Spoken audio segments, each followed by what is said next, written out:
बंदा किसे कह रही आवे साले चील की निगाह मेरी। लगे मौसा के बढ़िया झरैया हो गए आज। मौसी लगे बढ़िया से क्लास ले लेलखिन मौसा के। अच्छा अच्छा जाई जरी मौसा के पिन का के आवे।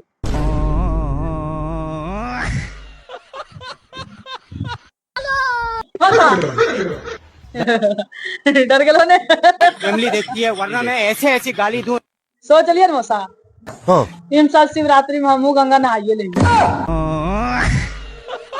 जरला हुआ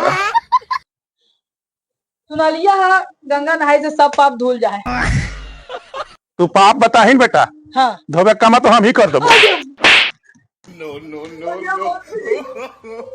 पाप धुलते की तू गंगा और जमुना नहीं लासी तोर मौसिया और तोरा और तोर मैया पाप धुले ला रे।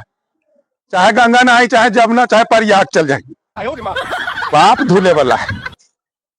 करहिन जितना तंग कर रही ट्रिक नहीं बेटा ट्रिक जितना ट्रिक लेवे खो ले ले।